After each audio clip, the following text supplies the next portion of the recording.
Start. નમસ્કાર દર્શક મિત્રો, ખબર છે લાઈવમાં તમારું સ્વાગત છે. ભારતીય જનતા પાર્ટીએ લોકસભા 2024ની ચૂંટણી પહેલાં અબ કે બાર 400 પારનો નારો આપ્યો હતો, પરંતુ ભાજપને સ્પષ્ટ બહુમતી પણ નહીં મળી. નો ડાઉટ એનડીએને બહુમતી જરૂર મળી છે, પરંતુ આ વખતે ભાજપે સરકાર બનાવવા માટે પોતાની સહયોગી પાર્ટી પર નિર્ભર રહેવું પડશે. જે દાદાગીરી કે જે તાકાત હતી એ હવે ઘટી જશે. હવે તમારી સાથે એ મુદ્દા પર વાત કરીશું કે આખરે ભાજપની એવી કઈ ભૂલ થઈ ગઈ, એવા કયા 10 કારણો છે કે જેને કારણે ભાજપને બહુમતી નહીં મળી. બીજું, રાહુલ અખિલેશની જોડીએ પણ કમાલ કરી. તો આ બધા મુદ્દાઓ પર તમારી સાથે વાત કરશું. પહેલો જે મુદ્દો છે કે ભાજપને આ વખતે રાષ્ટ્રીય સ્વયંસેવક સંઘ એટલે કે RSSનો સાથ નહીં મળ્યો. એનું કારણ એવું છે કે ભાજપના રાષ્ટ્રીય અધ્યક્ષ જેપી નડ્ડાએ પ્રચાર દરમિયાન એક એવી વાત કરી કે જ્યારે અમે કમજોર હતા ત્યારે અમને RSSની જરૂર પડતી હતી, પરંતુ હવે અમે પોતે સક્ષમ થઈ ગયા છે. અને રાજકારણના જાણકારોનું કહેવું છે કે આ વાતથી RSS બહુ નારાજ થયું હતું અને RSSના જે પદાધિકારીઓ છે એ આ વખતની ચૂંટણીમાં ઉત્સાહપૂર્વક ભાગ નહોતો લીધો. અને આ એક ભાજપનું સૌથી મોટું કારણ છે કે ઉત્તર પ્રદેશ અને મહારાષ્ટ્રમાં ભાજપને મોટો ફટકો પડ્યો. બીજું, ભાજપે સ્થાનિક મુદ્દાઓને નજરઅંદાજ કર્યા. પ્રધાનમંત્રી નરેન્દ્ર મોદીએ વિકસિત રાષ્ટ્રની અને 3 મોટી અર્થવ્યવસ્થાની તો વાત કરી, પરંતુ એ મુદ્દાઓ મતદારોને આકર્ષી શક્યા નહીં. બીજું એક કારણ એ પણ છે કે ભાજપ આ વખતે ઉમેદવારોને પસંદ કરવામાં એટલે ઉમેદવારોની ટિકિટ આપવામાં થાપ ખાઈ ગયું. એવા ઘણા બધા ઉમેદવારો હતા કે જેને પસંદ કરવામાં ભાજપે ભૂલ કરી. 400 પારનો ભાજપનો જે નારો હતો એ ભાજપ માટે જ ઉલટો પડ્યો.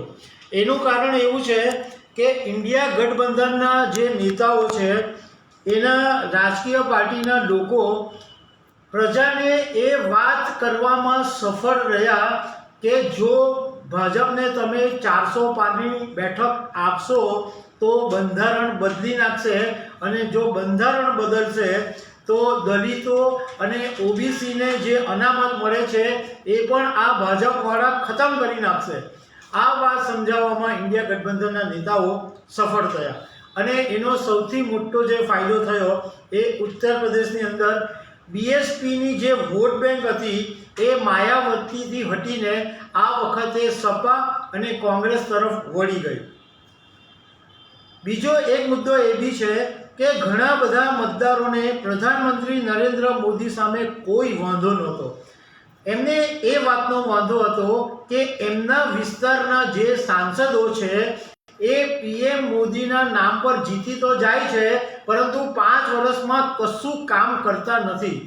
અને આવા નેતાઓને ભાજપે ફરી રિપીટ કર્યા, એને કારણે પણ મોટો ફટકો પડ્યો, કારણ કે ઘણા બધાએ હારનો સામનો કરવો પડ્યો. બીજું એક મહત્વનું કારણ એ છે કે છેલ્લી 2 લોકસભા ચૂંટણીમાં હિન્દુ અને મુસ્લિમના જે વોટ હતા એ ધ્રુવીકરણ થયેલા, પણ આ વખતે એવું બન્યું નહીં. આ વખતે યુપી અને મહારાષ્ટ્રની અંદર ભાજપને એટલે જ નુકસાન થયું કારણ કે હિન્દુ અને મુસ્લિમોના વોટનું ધ્રુવીકરણ ન થયું. હવે રાહુલ અને અખિલેશની જોડીએ જે કામ કર્યું એની પણ એક મોટી ઇમ્પેક્ટ ઊભી થઈ.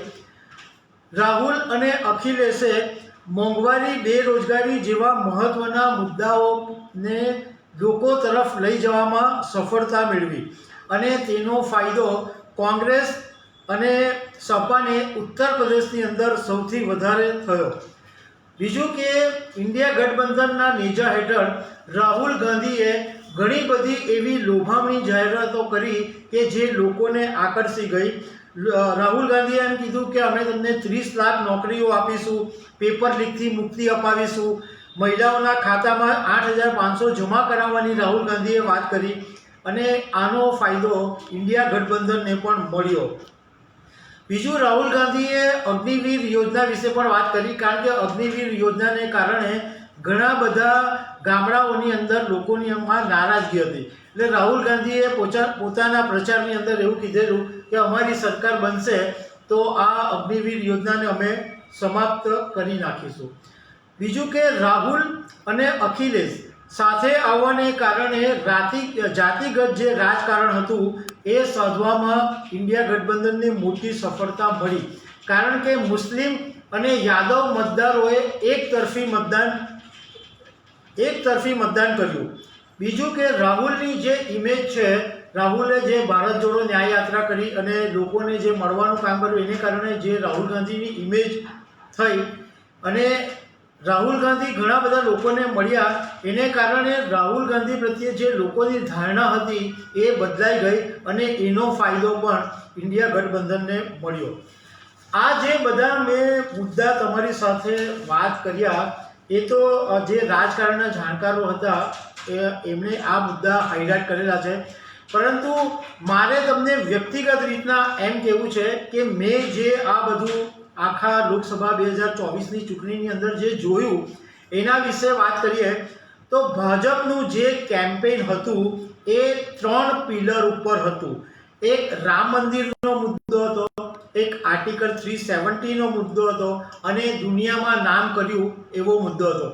ભાજપના નેતાઓથી માંડીને ભાજપના જે સમર્થકો છે બધાઓ આ જ વાત કરતા હતા કે અમે રામ મંદિર બનાવ્યું, અમે આર્ટિકલ 370 હટાવ્યું, અમે દુનિયામાં આ નામ કર્યું તેમ કર્યું. સૌથી પહેલી એ વાત છે કે તમે એમ કીધું કે આર્ટિકલ 370 તમે હટાવ્યું તો તમે જમ્મુ એન્ડ કાશ્મીરમાં ચૂંટણી લડવાની તમારી હિંમત નહીં થઈ. તમે એમ વાત કરી કે અમે જમ્મુ અને કાશ્મીરને સ્વર્ગ બનાવી દેશું, આમ કરી દેશું, તો લોકસભાની ચૂંટણીમાં તો તમે ઉમેદવાર જ નહીં ઊભા રાખ્યા, તો તમારામાં એ હિંમત તો હતી નહીં.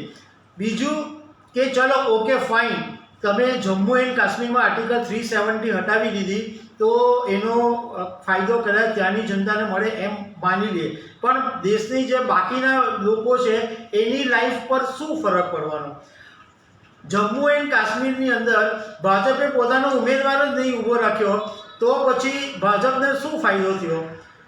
બીજું એક વાત કરી કે ભાઈ રામ મંદિર બનાવ્યું, અમે આટલું કર્યું, આમ સંઘર્ષ કર્યા, બધી વાત કરી, પણ રામ મંદિરના મુદ્દાને લોકોએ સ્વીકાર્યું જ નહીં, કારણ કે અયોધ્યામાં ભાજપનો ઉમેદવાર હારી ગયો.